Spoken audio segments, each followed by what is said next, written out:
여러분 안녕하세요. 자, 오늘은 우리 교과서 2단원 독서와 발표 중에서 저 뒤에 나오는 이야기가 하나 있어요. 자, 여러분들 교과서 준비했죠? 102쪽을 한번 펴보세요. 자, 102쪽을 펴면은 서당 1일 훈장이 된 김득신이라는 이야기가 나오는데요. 오늘은 이것을 선생님이랑 같이 읽어보고 이 이야기에 나와 있는 교훈을 우리가 찾아보는 시간을 갖도록 할 거예요. 자, 먼저 선생님이 녹음 파일을 들려줄 테니까 여러분들이 큰 소리로 따라 읽거나 눈으로 따라 읽으세요. 자, 집에서 혼자 공부하니까 큰 소리로 따라 읽으면서 발음 연습도 하고 또 발표하는 훈련도 하면 좋겠죠? 자, 그러면 녹음 파일 들려드릴게요. 시작합니다. 서당 1일 훈장이 된 김득신. 김문태. 똘똘하게 생긴 학동이 불쑥 나서며 말한다. 훈장님은 유명한 시인이시라고 하는데 그게 책 읽기를 좋아하는 것과 어떤 관계가 있나요? 놀라운 일이다. 저 어린 나이에 어쩜 저렇게 요점을 단번에 지적할 수 있단 말인가. 어린 학동들이라고 대충대충 대답했다가는 큰 코 다치겠다. 물론 관계가 있다마다요. 난 책을 열심히 읽었기에 오늘의 내가 있다고 생각해요. 좋은 글을 많이 읽었으니까 좋은 글을 쓸 수 있는 것이지요. 훈장님은 어떻게 책을 읽으셨기에 다른 사람보다 훌륭한 분이 되셨나요? 참 어려운 질문이군요. 나는 남보다 머리가 좋거나 실력이 뛰어난 사람이 아니에요. 그러나 내가 남보다 나은 점이 있다면 아마 남보다 더 많이 노력했다는 점이겠지요. 어떤 노력을 하셨는데요? 난 많이 읽었어요. 여러 책을 읽었다는 말이 아니라 같은 글을 많이 읽은 것이지요. 학동들이 슬슬 호기심이 생기는 모양이다. 내 입에서 어떤 말이 나올까 기대하며 집중하고 있다. 학동들의 이런 모습은 마치 긴 귀를 쫑긋 세우고 야무진 입을 오물오물하며 큰 눈을 깜빡이는 토끼와 같다. 같은 책 전체를 반복해서 읽은 게 아니라 짤막한 글을 반복해서 읽었어요. 선비들이 많이 읽는 책들 가운데 유명한 글과 좋은 글을 계속해서 읽은 거예요. 얼마나 많이 읽으셨는데요? 31살 때인 1634년부터 67살 때인 1670년 사이에 10,000번 이상 읽은 옛글만 36편이 되지요. 네? 만 번이요? 말도 안 돼! 어떻게 그럴 수 있어요? 학동들의 벌어진 입이 다물어지질 않는다. 모두 동그래진 눈을 깜빡거릴 뿐이다. 이때 얼굴이 까무잡잡한 게 노는 데 있어서 둘째가라면 서러울 정도로 개구쟁이처럼 생긴 학동이 따지듯이 묻는다. 도대체 어떤 글들을 그만큼 읽으셨는데요? 횡린회와 사설은 13,000번씩 읽었고 제약 어문은 14,000번씩 읽었지요. 백리해장은 15,000번, 귀신장과 중용서문은 18,000번씩을 읽었어요. 또 노자전과 능허대기와 보망장은 20,000번씩 읽었지요. 이왕 말이 나왔으니 모두 말하지요. 그 중에서도 사마천의 사기에 실려있는 백이전은 1억 1만 3천 번을 읽었어요. 그래서 우리 집 이름도 책을 억만 번 읽은 집이라는 뜻으로 억만제라 지었지요. 네? 몇 번이요? 우와, 1억 1만 3천 번이래. 휴, 난 커서 집을 지어도 50제라는 이름도 못 붙일 거야. 놀란 학동들이 거의 쓰러질 지경이다. 이때 가까스로 정신을 차린 학동 하나가 입을 뗀다. 왜 그렇게 여러 번 읽으셨나요? 백이전은 그 내용이 드넓고 변화가 많기 때문이에요. 읽을 때마다 그 글이 풍기는 고상한 기운을 새롭게 느낄 수 있거든요. 책에 관해 이런저런 얘기를 하다 보니 어느덧 점심때가 되었다. 그새 학동들은 다 돌아간 듯하다. 젊은 훈장의 배웅을 받으며 서당을 나서자 울타리 곁에 눈에 익은 학동 하나가 쭈그려 앉아 있다. 아까 학동들과 대화하는 내내 풀이 죽어 말 한마디 안 하던 바로 그 학동이다. 무슨 일일까? 집에 안 가고 여기서 뭐하니? 훈장님, 전 머리가 나빠서 책을 읽어도 무슨 말인지 잘 모르겠어요. 또 잘 외워지지도 않고요. 잘하고 싶은데 안 돼서 항상 슬퍼요. 갑자기 나의 어둡던 어린 시절이 떠오른다. 기억하고 싶지 않은 그 시절의 나를 보는 듯하다. 이 어린 학동을 위해 내 어릴 적 이야기를 해주어야 할 것 같다. 그랬구나. 그러나 걱정 말거라. 나도 어린 시절에는 머리가 너무 나빠 10살이 되어서야 간신히 글을 깨칠 수 있었단다. 네? 설마 그럴 리가요. 절 위로하려고 괜히 그러시는 거죠? 하기야, 그토록 많은 글을 읽었다고 하고 지금 남들이 훌륭한 시인이라고 하는 내가 어릴 때 그랬으리라고는 상상도 못할 일이겠지. 그러나 사실인걸. 우리 아버지는 내가 태어나기 전에 꿈에서 노자를 만나시고는 똑똑한 아이가 태어나리라 생각하셨단다. 그런데 나는 머리가 너무 나빠서 글을 배워도 도대체 진도가 나가질 않았어. 주위에선 저런 바보가 어디 있느냐고 혀를 차며 글 공부를 시키지 말라고까지 했지. 정말요? 조금 전만 해도 말하기조차 귀찮다는 듯이 앉아있던 학동의 눈이 동그래진다. 그러나 난 포기하지 않았어. 그러자 우리 아버지는 내가 모자라면서도 공부를 포기하지 않으니 그게 오히려 대견스럽다고 하셨지. 큰 그릇은 천천히 만들어진다고 하시면서 말이야. 그래서 어떻게 됐나요? 내가 21살 때였지 아마? 그때 우리 아버지는 부산 동네 감사로 계셨는데 내가 글 한 편을 지어서 갖다 보여드렸더니 너무 잘했다고 하면서 감동하시는 거야. 난 너무 좋아 펄쩍펄쩍 뛰었어. 칭찬이라고는 난생 처음 들어보았으니까. 하늘을 나는 듯했어. 그 다음에는요? 물론 더 열심히 책을 읽기 시작했지. 23살 때에는 이식 선생님께서 내 글을 보시고 칭찬해 주셨단다. 그 다음부터는 죽기 살기로 책을 읽었단다. 눈이 오나 비가 오나 자나 깨나 그저 책만 읽었어. 결국 남들보다 한참 늦은 39살이 되어서야 진사과에 합격하고 59살에 이르러서야 과거에 급제했지만 이룰 건 다 이루었지. 학동의 얼굴에 밝은 기운이 피어오른다.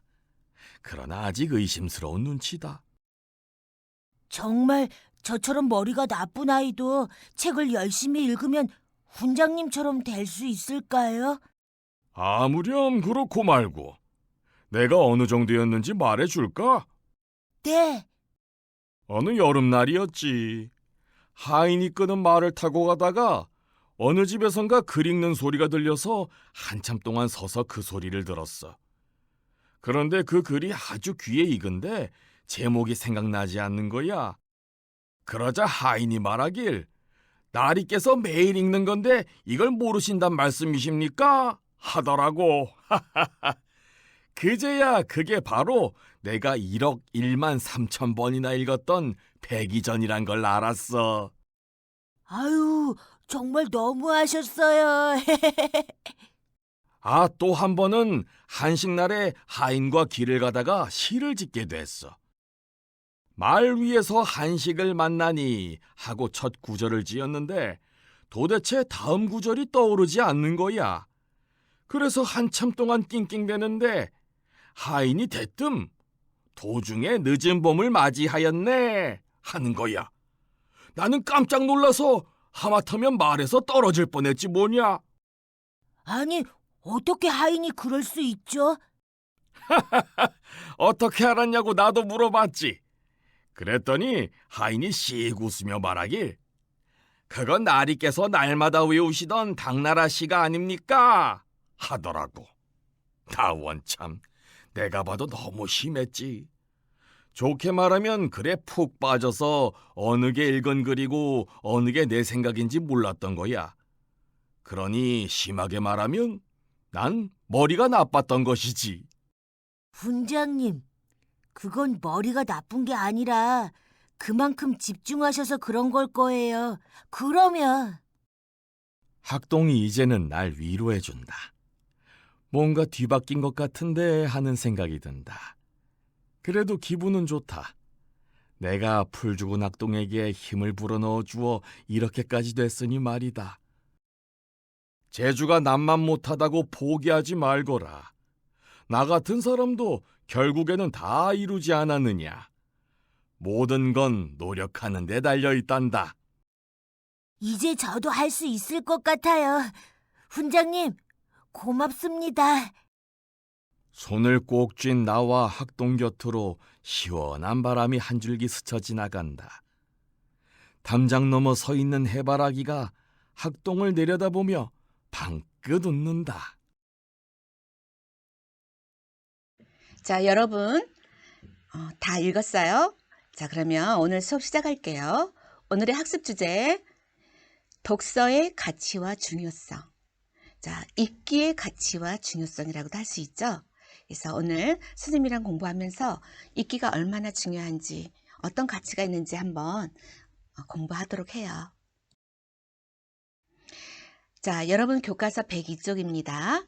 서당 1일 훈장이 된 김득신. 자, 이 글은요, 어떤 글이냐면 이야기예요. 자, 글의 갈래는 이야기. 자, 주제는 읽기의 가치와 중요성을 우리에게 말해줘요. 그 다음에 중심 소재는 김득신이라는 조선시대 때 문장가가 나오죠. 조선 후기의 시인이에요. 김득신의 읽기 경험이 중심 소재가 되겠습니다. 자, 그리고 이 글의 특징은요.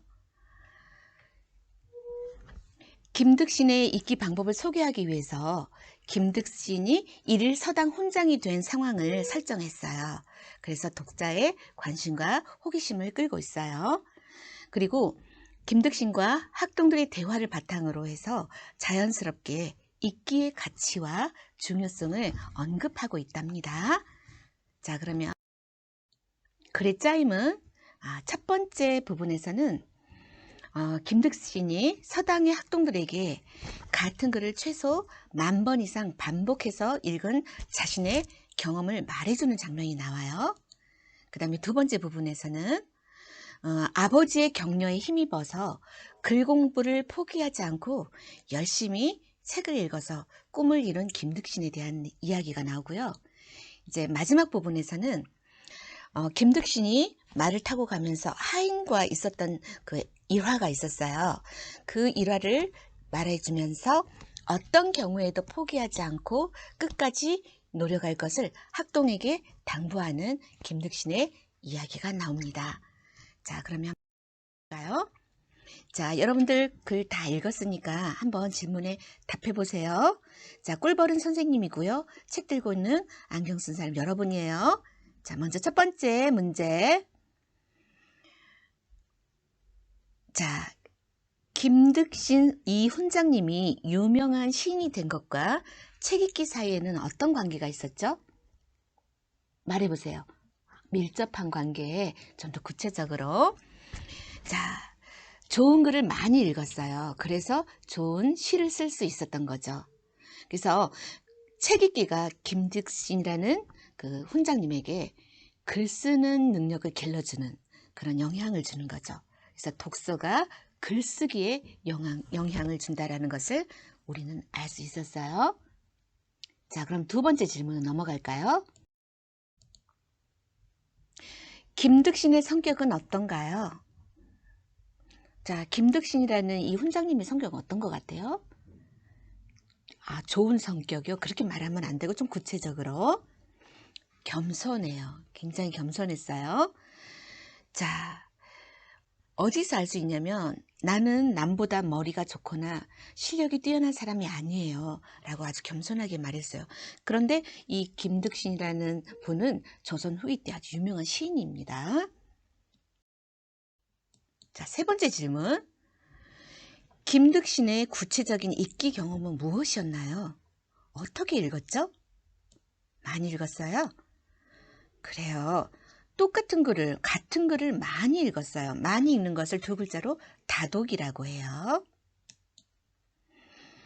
특히 김득신은 짧은 글을 반복해서, 유명하고 짧은 글을 반복해서 읽었다고 그랬죠.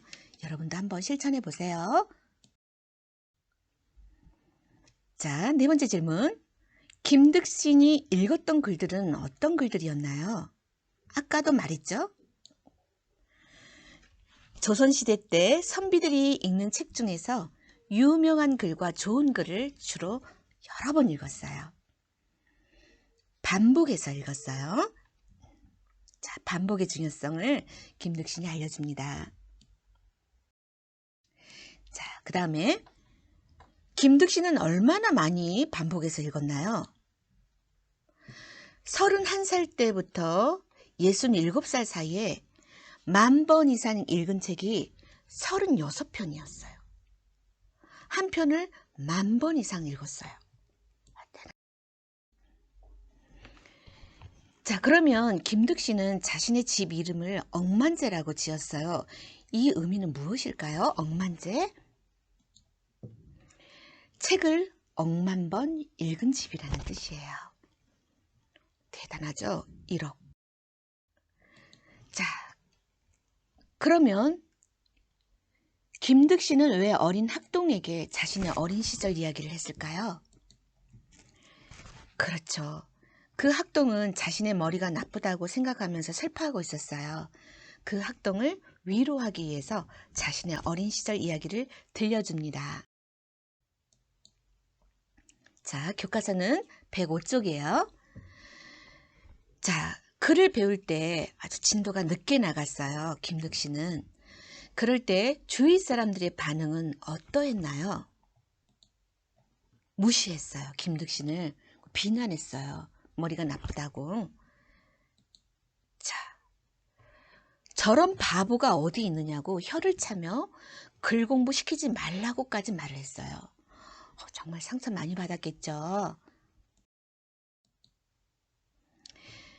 자, 김득신의 말을 듣던 학동의 눈이 동그래진 이유는 무엇일까요? 105쪽에 나와요. 그 말은 관심을 갖기 시작해요.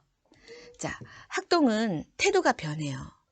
처음에는 자기는 머리가 나쁘다고 생각하고 다른 사람의 말을 듣지도 않고 귀찮아하고 또 훈장 선생님 말을 믿지 않았는데, 김득신이 자신의 어린 시절, 자신이 공부했던 그 시절을 얘기해 주면서 이야기를 하자 관심을 갖게 되고 귀담아 듣게 돼요. 공감을 하게 된 거죠. 아, 훈장님도 머리 나쁘다는 소리 들었구나. 자, 그래서 관심을 갖게 돼요. 자, 그러면 김득신이 그런 비난을 받고도, 그런 무시를 당하고도 난 포기하지 않았어 라고 말했어요. 이런 성격은 어떤 성격일까요? 포기하지 않은 성격이죠. 끈기, 그렇죠? 인내심이 강해요. 자, 그러면 여기서 한 가지 알아둘까요? 자, 김득신은 억만 번 읽은 책을 억만 번 읽은 집이다 해서 억만제라고 이렇게 그 집 이름을 붙였는데, 조선시대와 오늘날의 억만이라는 숫자는 좀 차이가 있어요. 자, 옛날에는 억이 만의 10배는 10만의 뜻을 하기도 했어요. 그러니까 1억이라는 숫자는 굉장히 큰 숫자잖아요. 어쩌면 1억 번을 읽는다는 거는 불가능할 수도 있어요. 그래서 조선시대의 억이라는 것은 10만을 뜻한다. 그래서 김득신이 백이전을 1억 1만 3천 번을 읽었다는 것은 11만 3천 번을 읽었다라는 의미다. 이렇게 해석할 수 있어요. 그래서 억만 번의 그 숫자의 차이가 있다라는 걸 여러분들 알아두세요. 자, 그 다음 105쪽을 피시고 11번째 질문이에요. 김득신의 아버지는 김득신을 대할 때 어떤 태도를 보였나요? 자, 힌트, 김득신의 아버지는 참 훌륭하신 분이었던 것 같아요. 그렇죠. 주변 사람들의 비난하고 무시하는 말에 흔들리지 않았어요. 보통 마음이 흔들리죠. 그리고 자식을 꾸짖게 되는데 그렇지 않았어요. 자식을 믿고 칭찬했어요. 그리고 김득신이 공부를 포기하지 않도록 격려해 줬어요. 뭐라고 말씀하셨냐면 큰 그릇은 천천히 만들어진다. 자, 여러분들 중에서도 혹시 내가 머리가 나빠서 공부가 잘 안 되니까 포기하고 싶다. 그런 친구가 있다면 선생님이 이 말을 해주고 싶어요. 큰 그릇은 천천히 만들어지니까 좀만 참고 노력해 보라고. 자, 노력합시다. 자, 김득신의 아버지는 김득신을 대할 때 주변의 말에 흔들리지 않았다. 12번째 질문. 김득신은 글 한 편을 지어서 아버지의 인정을 받아요. 그리고 더 열심히 책을 읽었죠. 그리고 나서 23살에는 누구의 인정을 받게 되나요? 자, 두 글자 이식 선생님의 인정을 받아요. 자, 알아두기. 이식 선생님은 누구실까요? 자, 1584년에 태어나셔서 1647년에 돌아가시는 조선시대 때 명신이에요. 조선 인조임금대 명신. 한학 4대가의 한 사람으로 이조 판서를 지냅니다. 이조 판서라는 그런 벼슬은 조선시대 때 굉장히 높은 그런 벼슬이었죠. 이식 선생님은 김득신에게 어떤 평가를 해주냐면 너의 시문이 당금의 제일이다. 지금 조선의 제일이다. 1등이다. 라는 평가를 해줘요. 그러면서 이제 이식 선생님이 인정을 받고 김득신의 이름이 세상에 알려지기 시작했답니다. 자, 106쪽 피세요. 그러면 김득신이 과거에 급제한 나이는 몇 살일까요? 20살? 15살? 아니에요. 몇 살? 30살? 아니에요. 과거에 급제한 나이는 무려 59세. 여러분들 부모님 나이보다 훨씬 많죠? 어쩜 여러분들 할머니, 할아버지 나이일 수 있어요. 과거에 급제를 했다라는 것은 이제 벼슬길에 나서는 거예요. 이제 뭐 전문직을 갖게 되었다라고 할까요? 그런 나이가 59세였습니다. 대단하죠? 여러분들 포기하면 안 돼요. 자, 어느 날 김득신이 말을 타고 하인과 함께 길을 갔어요. 그런데 길을 가다가 어느 집에서 글 읽는 소리가 들려요. 그런데 아주 귀에 읽었어요. 그런데 제목이 기억이 나지 않았죠. 자, 아주 귀에 익었는데 제목이 기억이 나지 않았던 글은 어떤 글이었나요? 백이전이었어요. 근데 여기서 우리가 알아둘 것은 이 백이전이라는 책은 김득신이 1억 1만 3천 번, 11만 3천 번을 읽었던 글이에요. 그런데 제목이 기억나지 않았대요. 김득신은 머리가 그렇게 뛰어나지 않았어요. 자, 두 번째 일화. 또 어느 날은 한번 하인과 함께 말을 타고 갔어요. 그런데 말을 타고 가다가 시를 지었어요. 김득신이. 첫 구절은 지었는데 그 다음을 잘못 지어서 낑낑대고 있는데 하인이 그 다음을 술술 지어줘요. 그 이유는 무엇이었죠? 그 시는 김득신이 처음 지은 시가 아니고 날마다 애우던 당나라 시였어요. 그래서 하인도 그 시를 애워버린 거죠. 자, 여기서도 김득신은 이런 말을 하죠. 난 머리가 나쁜가 봐. 자, 여러분들 머리 나쁘다고 스스로 탓하지 마세요. 김득신은 조선 후기 최고의 시인이었어요. 그리고 노력이 굉장히 대단하죠. 그래서 김득신은 학동에게, 머리가 나빠서 공부를 포기하려는 학동에게, 학동은 오늘날의 학생이에요. 당부하고 싶은 말이 있었어요. 그게 뭐였을까요? 첫 번째, 재주가 남보다 못하다고 포기하지 말아라. 여러분들 꼭 이거 기억했으면 좋겠어요. 모든 건 노력하는 데 달려있다. 여러분들 머리가 나쁘다고 포기하지 말고 김득신처럼 정말 반복해서 한번 읊어보고 애워보세요. 그러다 보면 여러분들의 꿈에 가깝게 다가갈 수 있어요. 자, 그 다음에 이제 중요한 거. 김득신과 이런 대화를 나누고 나서 학동은 변화가 일어나요. 어떤 변화가 일어났죠? 용기와 자신감을 얻었어요. 그리고 김득신 훈장님께 감사하다고 했죠. 자, 그러면 김득신이라는 인물에 대해서 조금 더 알아볼까요? 자, 김득신은 조선 선조 임금 때부터 숙종 임금 때까지 살았던 분으로 좀 옛날 분 치고는 많이 사셨어요. 지금 80세에 돌아가셨는데 조선시대 때 80세에 돌아가신다면 굉장히 오래 산 거예요. 조선시대 때는 우리 수명이 더 짧았어요. 자, 그 이유는 나중에 선생님이랑 이야기하기로 해요. 근데 꽤 오래 사시면서 선조 임금부터 숙종 임금까지 만나봅니다. 자, 이분은 조선시대 때 아주 유명한 독서 광이에요. 여러분들 광, 게임 광, 게임에 미친 사람을 게임 광 그러죠? 이분은 독서에 거의 미쳤어요. 11만 3천 번. 1억만 번 읽었다 해서 억만제라고 자기 집의 이름을 붙였어요. 자, 여러분 집 이름을 어떻게 지으실 건가요? 자, 김득신은 유명한 독서가이고 다독을 했던 사람이에요. 시인, 다독 시인이다. 그런데 김득신이 머리가 나빴던 것은 이유가 있었어요. 예전에 어렸을 때 천연두를 알아요. 이 천연두라는 병은 굉장히 과거에 조선시대 때 심한 병이었어요. 많은 어린이들이 목숨을 잃었죠. 그런데 이 천연두를 앓고 나서 이제 살아남았는데 그 후유증으로 머리가 좀 둔한 편이었다. 좀 늦게 깨이고 좀 늦게 터지는 그런 늦게 깨달음을 얻고 그런 기억력도 느리고 이런 노둔한 편이었어요. 그러니까 어릴 때 병을 앓았기 때문이죠. 그런데 아버지의 가르침을 받아서 서서히 자신의 이름, 시인으로서 이름을 떨치게 돼요. 그래서 이분이 썼던 많은 책들이 병자호란 때 전부 소실돼 버리고 잃어버렸다고 합니다. 근데 지금 남아있는 문집, 백곡집이 전하고 있어요.